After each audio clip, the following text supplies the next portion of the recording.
पश्चिम Asia का संकट सामने है। ईरान, अमेरिका, इजराइल का युद्ध चल रहा है। तेल की कीमतें आसमान छू रही हैं। लाखों भारतीय गल्फ में फंसे हुए हैं और इसी बीच संसद के बाहर कांग्रेस पार्टी का एक प्रदर्शन मकर द्वार पर गल्फ बर्निंग लिखा बैनर लेकर हो रहा है।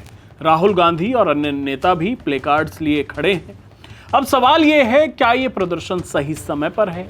क्या ये देश के हित में है या फिर ये सिर्फ राजनीतिक ड्रामा है? चलिए स्टेप बाय स्टेप समझते हैं।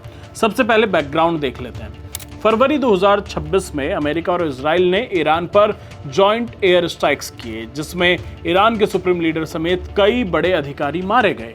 इसके बाद ईरान ने जवाबी हमले शुरू किए। मिसाइलें और ड्रोन्स गल्फ देशों पर।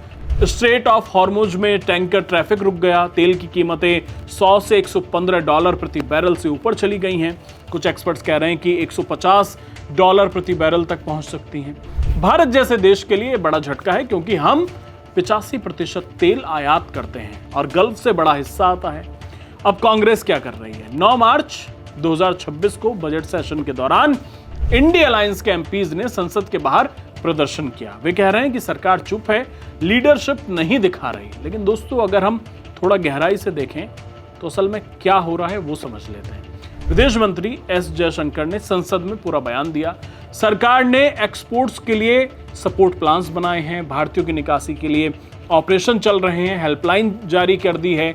लेकिन कांग्रेस का आरोप है साइलेंस। लेकिन अब ये साइलेंस नहीं है, ये स्ट्रेटेजिक संयम है। आप समझिए, भारत की विदेश नीति में यह स्टैंड क्यों इतना जरूरी है वो मैं आपको बताता हूं। भारत की फॉरेन पॉलिसी का बेस है स्ट्रेटेजिक ऑटोनॉमी, यानी हम किसी एक ब्लॉक में नहीं फंसते। ना अमेरिका इजराइल के साथ पूरी तरह है, ना ईरान के साथ। क्यों? क्योंकि हमारे राष्ट्र हित बहुत डेलिकेट है। पहला पॉइंट अगर मैं आपको बताऊं तो वो है एनर्जी सिक्योरिटी।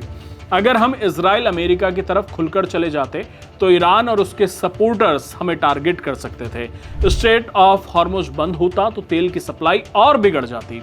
दूसरी तरफ अगर हम ईरान की तरफ झुकते तो गल्फ देश यूएई, सऊदी, कतर से हमारे रिश्ते खराब होते, जहां हमारे 90 लाख से ज्यादा भारतीय काम करते हैं।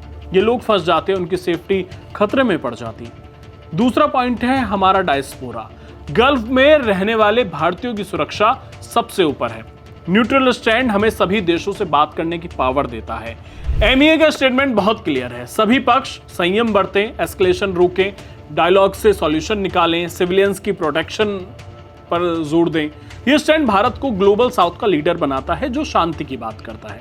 अब तीसरी मैं पॉइंट आपको बताता हूं, लॉन्ग टर्म जो इंटरेस्ट है। भारत की मल्टी अलाइनमेंट पॉलिसी है। क्वाड से अमेरिका, एससीओ से रूस, ईरान, ब्रिक्स से चीन। मोदी सरकार ने इजराइल से डिफेंस टेक लिया, ईरान से चाबहार पोर्ट बनाया जो अफगानिस्तान और सेंट्रल एशिया के लिए महत्वपूर्ण है, और गल्फ से ट्रेड बढ़ाया। अगर हम इस संकट में किसी एक साइड को चुन लेते हैं तो ये बैलेंस बिगड़ जाएगा। पहले भी रूस यूक्रेन में यही नीति से भारत ने सस्ता तेल लिया, अनाज लिया, अर्थव्यवस्था को बचाया। अब कांग्रेस के प्रदर्शन पर आते हैं। ये कह रहे हैं कि सरकार चुप है, लेकिन क्या ये चुप्पी है या फिर कैलकुलेटेड साइलेंस है ये? और सबसे बड़ा सवाल, प्रदर्शन में राहुल गांधी खड़े खड़े फोन चला रहे थे, स्क्रॉल कर रहे थे। कोई इमरजेंसी मैसेज था या सोशल मीडिया स्क्रॉल, वो तो वही जाने, लेकिन उसमें गंभीरता दिख रही थी कि कितने गंभीर है राहुल गांधी उसे लेकर। ये डिटेल्स दिखाती हैं कि शायद फोकस इशू पर कम, फोटो ऑप पर ज्यादा है। दोस्तों, संकट के समय में राजनीति से ऊपर देश होना चाहिए। मोदी सरकार ने पहले कोविड में, रूस यूक्रेन में, हर ग्लोबल क्राइसिस में भारत को सुरक्षित रखा है। उम्मीद है कि अभी भी रखेंगे, जो उनका ट्रेंड रहा है। लेकिन विपक्ष को चाहिए कि संसद में आए, वहां पर बहस करें, कंस्ट्रक्टिव सुझाव दें सरकार को। हो सकता है कि वो लोग कुछ मिस कर रहे हो, आप सुझाव दें, ना कि सिर्फ नारेबाजी। और अंत में सिर्फ इतना ही कहना चाहूंगा कि भारत का ये स्टैंड कमजोरी नहीं, ताकत है। ये हमें दुनिया में रिस्पेक्ट दिलाता है, ये हमारे पास बहुत सारे ऑप्शंस खोल कर रखता है। आपको ये वीडियो कैसा लगा? शेयर करिए। आपको लगा है कि अगर कुछ वैल्यू प्रोवाइड हमने की है, हमने आपको ये अगर मैसेज क्लियर कर दिया है कि क्यों भारत इस तरह से कैलकुलेटेड साइलेंस पर काम कर रहा है, तो ये वीडियो ज़रूर शेयर करिए। जय हिंद।